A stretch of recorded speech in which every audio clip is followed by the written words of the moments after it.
Hello. Hey, Amy. Hello. Hi. Um, Amy, why are we doing it 30 minutes earlier than we usually do? I just want to make sure we address that because we are 30 minutes earlier. Yes. Well, I have a meeting at I think at 3 that I have to go to, and but I have a new project, a new work, a lot of interesting work that I'm going to announce soon that I've been doing, and I just can't make it. So at 3, Yeah, so here we are, 30 minutes early. this So is a great example of taking care of yourself, and we should celebrate that. And so just wanted to make sure that if you're seeing this and if you're tuning in, we were 30 minutes earlier, and it's all great because this is recorded and it's there forever now, as long as the world exists. interwebs. Welcome back to Empathy Power Up, your weekly power up and injecting empathy into your day, into your week, into your lives. It is an opportunity for Amy and I to learn, to grow, to share, and just help bring some more of this idea that empathy is the way we can help reverse that growing narcissism as well as help our communities heal. Mhm. This month, we've been talking all about happiness, and we've done a lot of deep dives. First, with the concept, what I was sort of starting to think about in this new theory of happiness that I'm putting together. But we had a deep dive into some of the research that exists and the different types of happiness and what do we know so far. And then coming back to my theory, what we had talked about a little bit last week was the five fundamental truths that we need to first accept this. We cannot be genuinely happy if we do not accept these five fundamental truths. And just to recap, these five truths, one, you are capable of deserving of happiness. And it sounds very like platitudey or something, but it is something that a lot of us need to accept. There's times where I didn't accept that myself. Um, that number two, your happiness is in your control and depends completely on you. That's what it means. Our happiness is Mm. in our control. Every time I've seen people expect happiness and dependency on from other people, I have seen disappointment. I've experienced that. So we need to understand that we can control our own happiness. Number Mhm. three, uh, we all have unique superpowers that make us awesome and impactful. This is something that I was even sharing with someone like my brother or someone is like, oh, you have a superpower, and they don't believe it, and that's not true. Everyone has something that they are really great at, something that is their superpower, and that makes them awesome. And if you feel like you are not, you don't understand that, I invite you to understand yourself and see, okay, what are the things that just happen naturally to you that you do well, that you're getting great feedback on. Reflect on those. Like Amy's awesome superpower is amazingly at empathy and writing research and doing some really design centric work. All of these things make Amy amazing. So, Mhm. um, Yep. number four, you are loved and can be loved. That anytime I felt my lowest, I felt no one loved me, but that wasn't true. My mom still did. My mom still did. There were some people, and I just didn't want to see it in that moment. And there was other people who loved me, and then I just needed to continue to remind myself that, and the fact that I can be loved by more and more folks and communities. And Mm. number five, we can all learn and practice empathy. It is something that if we believe we can't, I would invite you to ask yourself why. Why do you believe that? Have you given that a shot? And Mm. if you want to, there's lots of ways. There's Empathy for Change, a great book by Amy J. Wilson. Or you can also check out Jago, and which is our Empathy Gym app, where you can learn empathy. In fact, there was a story. I have a mentee who I've been helping as part of the queer community in tech, and he said one day he didn't have a friend to chat with. He was just hanging out. So he went and checked out Jago, and he watched some stories, and he's like, holy shit, this works. And he started understanding himself because of the process of going through Jago. Mm.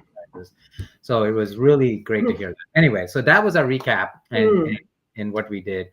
I'll pause here, Amy, for any. Yeah. I got two things I wanted to bring up. Number one, I wanted you to talk a little bit about what do you see as the direct like connection between empathy and happiness, Mm, right? Because it doesn't seem like there are two things. They might be in the same, yeah. grouping, but how are they connected? Yeah, great question. So the way I see empathy is first the process when we practice empathy, we first have to understand our biases so we can try to separate our biases from the other person.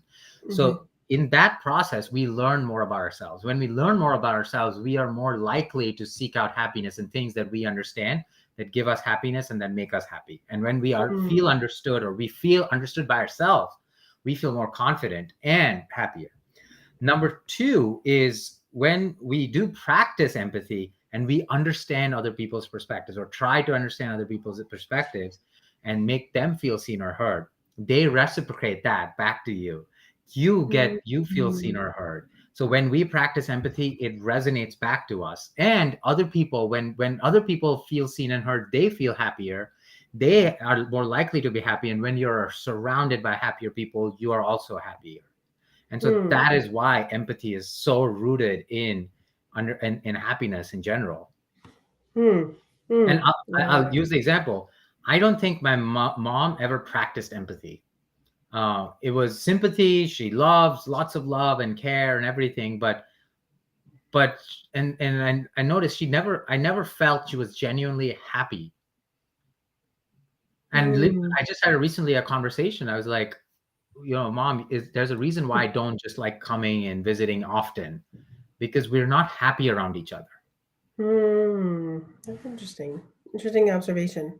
And so that changed her perspective when I shared that. I'm like, and I'm trying to invite her to be more empathetic and practice it. And Hmm. she's she's pretty old in her way, so it's slightly more difficult to learn. Neurons are less flexible when they are, but still possible. So she's working on it, but Hmm. it's something anyway. So that was your one question. What was the second? Yeah, the second thing was more of like something that came up for me, that is related to what you're talking about, is like we can control, and it's essentially like it's in our nexus of control, right? Like we Mm-hmm. can, have happiness or not have happiness. It's a choice.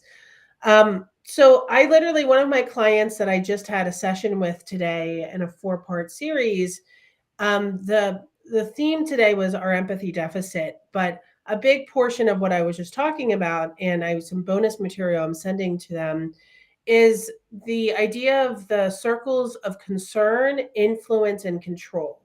Mm. And that's from Stephen Covey, this Seven Mm-hmm. Habits of Highly Influential People, or um, I think that's the phrase, Highly the name. effective people. Highly Effective, effective people. effective, highly effective people. And um, what's interesting is that, like, if you go deeper into this, like, essentially the idea is like there's all these things you can't control, right? Like you're concerned about, like the pandemic, global warming, climate change, whatever you want to do. Then there's influence, the things that you can change, possibly, right, and influence. And then control is literally what the small circle of like the things that I can actually change or control myself, right? And so there's like, concern, influence, control. And so the thing that I was talking about is that there's like this idea of proactive versus reactive, and that the people who focus more on what you can influence and control are actually happier, right? Because they are focusing on and making progress and are changing things because they're responding over reacting. And on Mm-hmm. the other side of the spectrum, which is reactive, those people focus on the circle of concern, things that they have no control over. And so, therefore, their circle of influence and the things they can control gets smaller, Mm-hmm. right? So that was just a learning that I had that I wanted to Yeah. offer here, that I think is really relevant to happiness. Is that if you can become happier if you focus on things that you can influence and control. Yeah, I completely agree. I and love that perspective, because let's use climate change for example, or like things we can do. Hmm. It is a concern. Yeah. As an individual, it's can be overwhelming, right? And then Hmm. I can't do much at a large scale, but what I can do, like what I can influence, I understand that.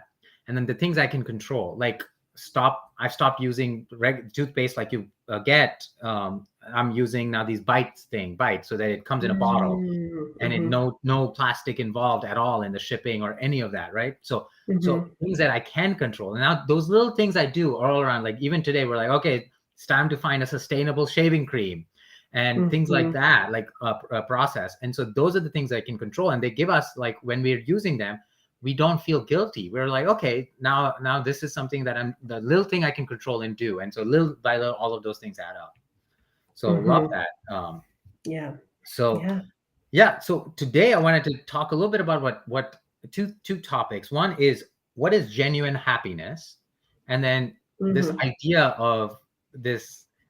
I almost feels like generational trauma, and we'll talk about it. Is making other people happy, and we'll talk about Okay. it. And so first, let's just like, what is, when we say I am happy, like, and a reason I try to create a difference between genuine happiness and happiness Mm. is, when I ask my mom, "Are you happy?" and she's like, "I'm happy," but all her actions and her feedback and reactions and things all are telling me that she's not.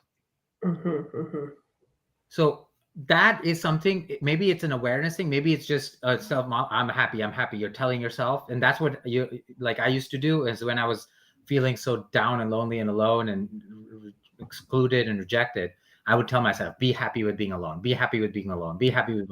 So is it that cycle? And so we need to understand the difference, that what genuine happiness is versus what we tell ourselves makes us happy and we are happy, and we need to be Mm-hmm. aware of that. And I think that is a requirement for us to be happy, is to Mm-hmm. understand that, are we truly genuinely happy? And some of the signs that you aren't genuinely happy are, when people are around you, are they happy? Are they responding back in happiness? Do they seek you out to spend more time with, or spend more happiness, or spend moment time, or versus you're there in part of their life, but those joyous moments are diminished. So some of these signs can help you drive that awareness. I'll pause here. Yeah, well, I mean, the first thing that came to mind was talking about, like, are you, when you're surrounded by people, or do you make them happy? Is number one, we're in a pandemic. We're not usually around people. Usually virtual. Like, you Hmm. have a husband, I live alone, Hmm. so I don't have people that I engage with on a regular basis. And also, first of all, so that's the first thing. And then the second thing is, like, I don't have that conversation with people that are around me to be like, "Do I make you happy?" Yeah. Right? Yeah.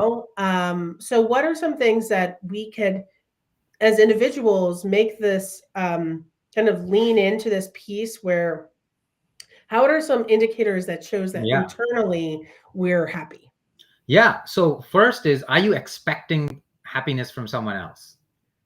So, like, do they do this? Hence, I will make them happy. It will make me Mm-hmm. happy.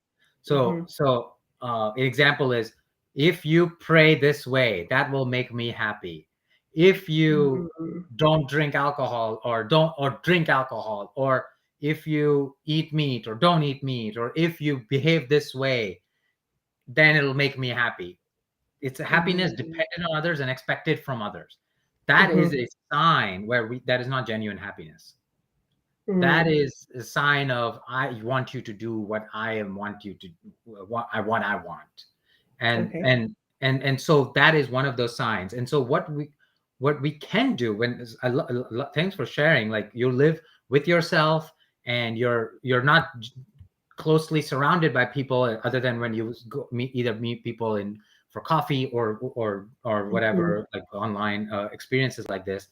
In those moments, um I would invite people to reflect. Are people leaning in? Are people having a conversation with more vulnerability around you?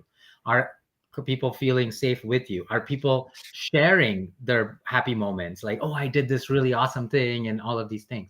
When those are signs that people around you are feeling safe and happier, and are happy. And then instinctively you'll start responding in that sense as well. It'll be Mm-hmm. something that you go through. Hmm. Okay. Yeah, I think about just saying it, how affected we are even like on chatting with somebody. So I have a friend who is very concerned that she hasn't gotten COVID yet, nor have Hmm. I. But she's very, very concerned that she's going to get COVID, even though Hmm. she's boosted, she's Hmm. gone through all the things. And she's like, we don't know about like long-term COVID. And she tells me that she was like, I, and so I felt like I feel her. I'm also an empath, so but I Hmm. feel that energy and that like the nervousness that she has. Um, and I had to like over time, I had to essentially step in and be like, you know what?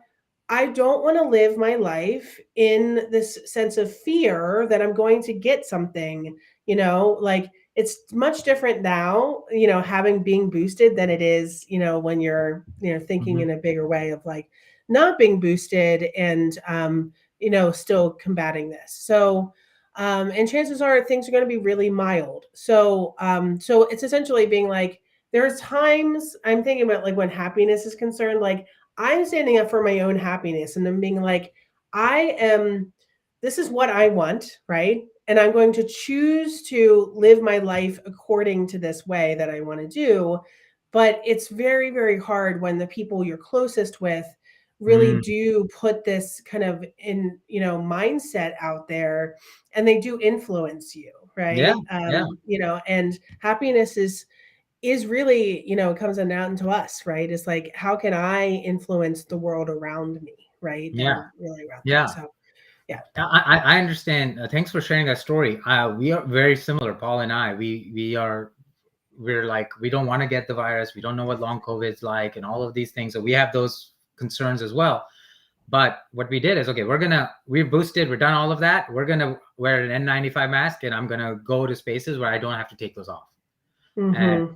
and so that's the balance that we're doing. And so when we wear the mask, we Mm-hmm. see other people put on the mask. It sort of creates a space where everyone feels a little bit more comfortable. But Mm-hmm. I completely agree. It's this idea of choosing what is happiness to you.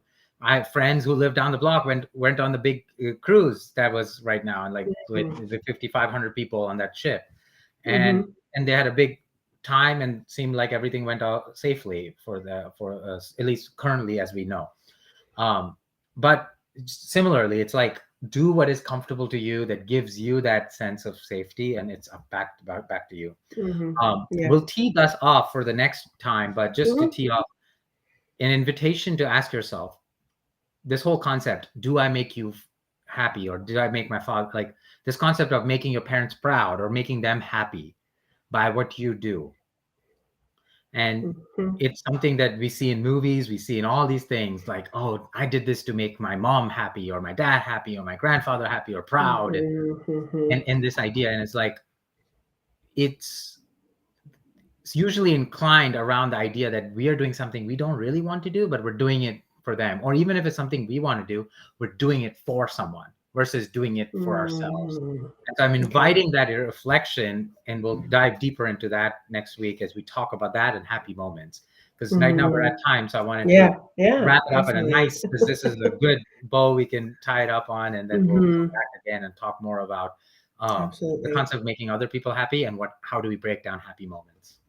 Yeah, exactly. Let's leave it there for today. But I appreciate this having these deeper dialogues and the pausing, because I get to kind of insert just like top of mind stories and things like that come out. But it's so we're gonna continue the happiness journey next week.